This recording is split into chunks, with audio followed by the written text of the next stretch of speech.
Welcome, virtual friends. How to be successful without sacrificing your happiness. Happy mind, happy life. I know. Some days you just don't feel happy, and nothing seems to make it any better. It's like no matter what you do, the day is just off, and there's nothing you can do but wait it out and hope for a better tomorrow. Some things in life are just upsetting and we have to deal with them. But if we take the attitude that tomorrow will bring a brighter day, then surely that can help. For me, I just love to be happy. What activity that you do makes you happy? Drop it in the comments. I try not to let those sad days take over my life. I suppose I'm fortunate not to have too many sad days, and I understand that those who are clinically depressed may have many days when they feel down. But today, let's take a look at whether we can actually help ourselves be happier and more content. Hey everyone, welcome back to the channel. Today we're going to talk about happiness, what it is, how to measure it, and most importantly, how to cultivate more of it in our lives. We all have those tough days, but by the end of this video, you'll have some actionable tips to help you boost your happiness, even on the days when it feels impossible. So stick around because this is one conversation you don't want to miss. Just a quick message. Please support this channel by giving it a thumbs up and subscribing for more great content. Thank you. Let's continue. Let me start by sharing a story. My nan always says that happiness brings sorrow. For me, it always seems such a strange thing to say, not hopeful at all. My gran would usually say this to my brother, who was always full of energy, running around, getting into trouble, and inevitably hurting himself or breaking something. Every time he got too excited, it seemed like trouble was just around the corner. Her point was that life has a way of balancing out our happiness with moments of challenge. But here's a question. Does it have to be that way? Is happiness really something so fleeting that we can't hold on to it? Or is there something more we can do to make it last?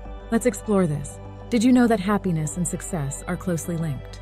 There's a concept called positive affect that suggests when we're happy, when we experience joy, enthusiasm, and contentment, we're actually setting ourselves up for success. It's almost like happiness is our wellness boost, making everything in life just a little bit easier. But here's the thing, happiness is subjective. What makes me happy might not work for you. Measuring happiness can be tricky because it's so personal. That's where the Subjective Happiness Scale, or AHS, comes in. It's a tool that helps you gauge your happiness level based on your own feelings and experiences. Okay, I know, not a perfect tool, but give it a go. What score did you get? See the link for the tool below in the description. Well, studies show that happier people tend to lead more fulfilling lives. They have stronger relationships, greater success in their careers, and they even live longer.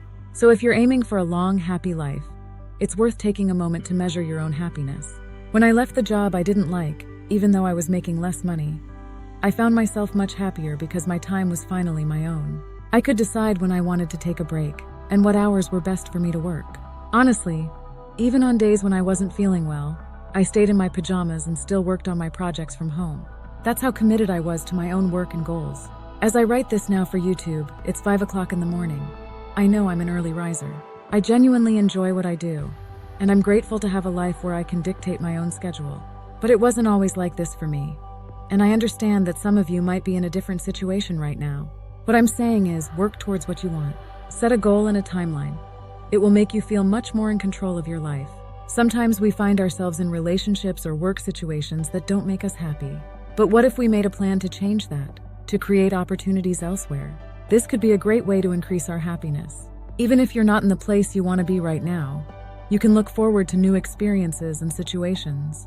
When I was in a job I didn't enjoy, I made sure to engage in activities on the weekends that I loved. For those of you that do not know, I love ice skating. This helped me cope with the job while I was in it. I also took the time to develop new skills, which eventually allowed me to transition into a different job, or as I've done now, become self-employed. You don't have to accept your situation as permanent, but you can make active plans to change it. While you're still in a job you don't like, try to make the best of it and stay positive. If you're actively working towards leaving, it will happen, as long as you consistently take steps to make that change. Don't get discouraged and don't let others bring you down. Often, people who make life miserable for others are unhappy themselves and take some pleasure in spreading that misery. Stay away from those people and focus on what you need to do to remove yourself from situations that don't make you happy. Remember, you need to take care of yourself before you can take care of others. I took the SHS test myself and my score was 5.5. According to the scale, if you score below 5.6 as an adult, you're considered less happy than the average person. If you're above 5.6, you're happier than most. But even if your score is on the lower side, there are things you can do to boost it. See the link in the description if you want to try it. So how can you actually increase your happiness? Let's get into some practical tips that you can start using today. First, let's talk about gratitude. Practicing gratitude has been shown to significantly increase happiness and well-being. It's simple. Just write down 3 things you're grateful for every day. This habit shifts your focus from what's going wrong to what's going right. And over time, it can completely change your outlook on life. Another tip is something more lighthearted: laughter. Watch some funny videos. Spend time with friends who make you laugh, or find humor in everyday situations. Laughter is a quick way to boost your mood, and it really is the best medicine. Now let's break down the types of happiness. There's hedonic happiness, which is all about pleasure and enjoyment. Think of the joy you get from eating your favorite dessert or watching a hilarious movie. It's that quick feel-good rush we all love, but it's fleeting. Then there's eudaimonic happiness. This type comes from a sense of purpose and meaning in life. It's about engaging in activities you value and goals you want to meet, like volunteering, working towards a personal mission, or simply being kind to others. Eudaimonic happiness is more enduring and fulfilling. It's like the difference between a sugar rush and a balanced, nutritious meal. It sustains you longer. So how can you cultivate more of this deeper form of happiness? Start by identifying what really matters to you. What are your core values? What are your long-term goals? Once you have a clear picture of these, find ways to incorporate them into your daily life. This could mean volunteering for a cause you care about, setting personal goals, or simply being more intentional with your time. Now here's something you can do right now. Start a happiness journal. Every day, write down 3 things you're grateful for, 1 small thing you did that made you happy, and 1 goal or value you want to focus on. This simple practice can have a profound effect on your overall happiness. Alternatively, you could start a journal that's not just about happiness, but about expressing your true thoughts and emotions. Journaling is a powerful tool because it allows you to release thoughts and feelings that might otherwise remain bottled up, providing emotional relief. By putting your worries and concerns into words, you can reduce the stress they cause, helping to clear your mind of emotional clutter. In her book, The Artist's Way, Julia Cameron introduces the concept of morning pages, which are daily journal entries designed to help people clear their minds and tap into their creativity. This practice is widely regarded as beneficial for mental clarity and emotional release. By regularly writing down your thoughts and emotions, you can gain greater self-awareness, which can lead to personal growth and a deeper sense of peace and happiness. Over time, you'll find yourself more in tune with your emotions and better equipped to handle life's challenges, ultimately fostering a more positive outlook on life. When you write, don't censor yourself. Just let the words flow. Write whatever comes to mind and keep going. This process can unlock ideas and thoughts you didn't even know you had. Give it a try and see how it works for you. You don't have to show it to anyone. This can be a journal just for you. Or if you prefer, you can share it online under a pseudonym. It doesn't have to take much time, and you can do it online, in a journal, or on your phone. You could even join a writing platform, where you can share your thoughts and receive support and appreciation from a welcoming community. If you prefer to stay anonymous, you can use a pseudonym. This can help you express yourself more freely and feel connected to others. You might even find people who share similar experiences, providing you with a supportive network. And remember, happiness doesn't have to be some grand, elusive goal. It can be found in the simplest things, like a hot cup of tea on a cold day, a smile from a stranger, or even just taking a moment to breathe and appreciate the present.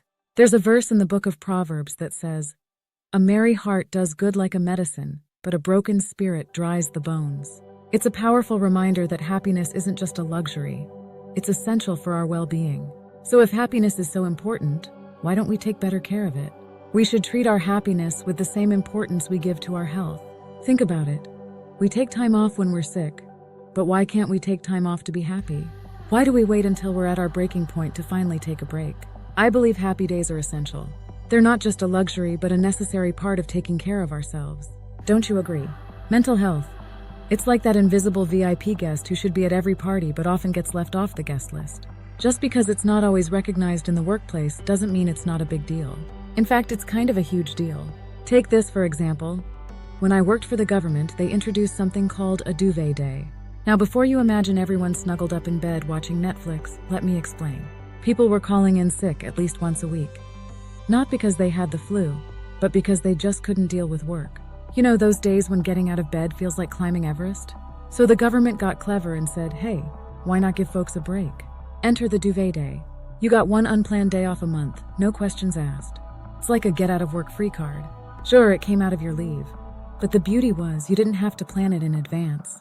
Just wake up, decide you need it, and boom, instant mental health day. So what's the takeaway here? Happiness and success are more connected than you might think.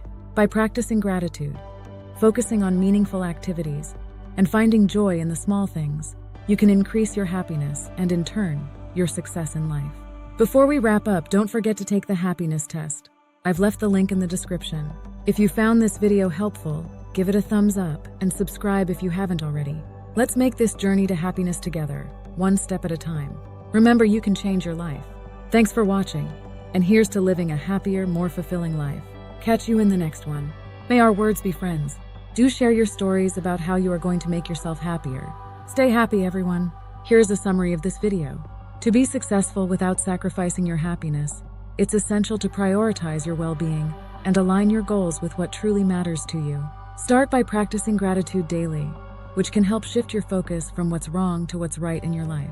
Recognize the importance of both hedonic happiness, finding joy in small pleasures, and eudaimonic happiness, engaging in meaningful, purpose-driven activities. Set clear goals and timelines to take control of your life, and make active plans to change situations that don't bring you joy, such as leaving a job you dislike. While working towards these changes, stay positive and avoid negative influences that can drain your energy.